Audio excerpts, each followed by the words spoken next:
यदि आपके बच्चे प्री स्कूल या प्राइमरी स्कूल में पढ़ते हैं तो ये वीडियो अंत तक जरूर देखें, जिसमें हम समझेंगे कि क्या करने से उनका एजुकेशन इजी, इफेक्टिव और एंजॉयबल बन सकता है। तो चलिए सबसे पहले हम फर्स्ट स्टैंडर्ड की बुक से ये एक छोटा सा सेंटेंस याद करने की कोशिश करते हैं। समझ में ना आए तो भी चलेगा, हमें केवल सेंटेंस याद करना है।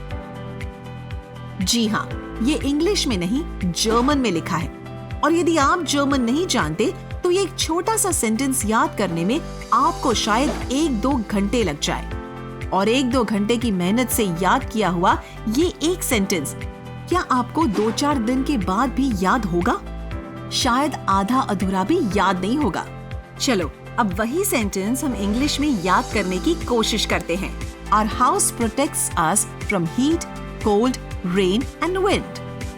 अब यदि आपको वही सेंटेंस इंग्लिश में याद करना इजी लग रहा है तो उसका मतलब आप इंग्लिश जानते हैं, और शायद लंबे समय से जानते हैं। लेकिन जिन बच्चों ने अभी अपने डे टू डे कॉन्वर्सेशन में 100-200 इंग्लिश सेंटेंसेस ना बोले हैं ना सुने हैं, उनके लिए इंग्लिश में एक सेंटेंस याद करना उतना ही मुश्किल है जितना आपके लिए जर्मन में। इसका मतलब हुआ कि लैंग्वेज केवल पढ़ाई का एक सब्जेक्ट ही नहीं है, लैंग्वेज बाकी सारे सब्जेक्ट्स पढ़ने का टूल भी है, और टूल जितना पावरफुल होता है काम उतना ही इजी हो जाता है। यानी जिनकी लैंग्वेज पावरफुल होती है वे सभी सब्जेक्ट्स में आसानी से बेहतर परफॉर्म कर लेते हैं, पढ़ाई में भी और लाइफ में भी। हमारे यहाँ हायर एजुकेशन में इंग्लिश मीडियम ऑलमोस्ट कंपलसरी है, इसीलिए कई पेरेंट्स बच्चों को स्कूल से ही इंग्लिश मीडियम में पढ़ाना चाहते हैं, ताकि शुरू से ही उन्हें इंग्लिश में पढ़ाई करने की आदत हो जाए। ऐसा करने पर हायर एजुकेशन तो इजी होता है, पर प्राइमरी एजुकेशन काफी मुश्किल बन जाता है। लेकिन जिन बच्चों के घर पर उनके पेरेंट्स इंग्लिश में बात करते हैं, वे इंग्लिश से इतने कंफर्टेबल हो जाते हैं कि वे पहली क्लास से ही टीचर से इजीली कनेक्ट कर पाते हैं और रिस्पॉन्ड भी कर पाते हैं।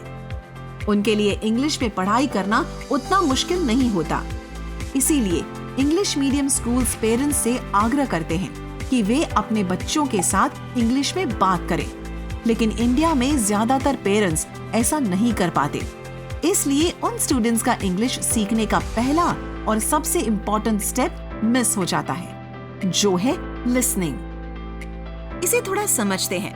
कोई भी लैंग्वेज नेचुरली 4 स्टेप्स में सीखी जाती है। बच्चे सबसे पहले लिसनिंग सीखते हैं, फिर स्पीकिंग सीखते हैं, फिर स्कूल में जाकर रीडिंग राइटिंग सीखते हैं, और थोड़ी मैच्योरिटी के बाद उन्हें ग्रामर की टेक्निकलिटीज सिखाई जाती है। इस तरह से देखें तो लैंग्वेज सबसे इजी सब्जेक्ट हुआ। जैसा हम सुनते हैं वैसा ही हमें बोलना है।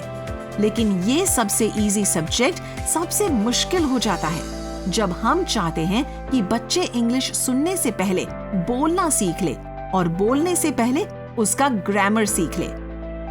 इसीलिए हमें बच्चों को सबसे पहले डे टू डे कॉन्वर्सेशन की लिसनिंग प्रैक्टिस देनी चाहिए। लेकिन जिन बच्चों के पेरेंट्स घर पर इंग्लिश नहीं बोलते, उन्हें इंग्लिश की लिसनिंग प्रैक्टिस कैसे मिलेगी? डोंट वरी, उनके लिए भी अब एक इजी, इफेक्टिव और एंजॉयबल सॉल्यूशन अवेलेबल है। Neurit the learning app. Neurit the learning app mister Mahesh Patel द्वारा डेवलप किया हुआ डे टू डे इंग्लिश सीखने का एक यूनिक कॉन्सेप्ट है। मिस्टर महेश पटेल एक विजनरी राइटर और एजुकेशनलिस्ट है, जो एजुकेशन सिस्टम की कमियों की कंप्लेन करने के बजाय उसमें से अपना रास्ता खोज लेने में विश्वास रखते हैं।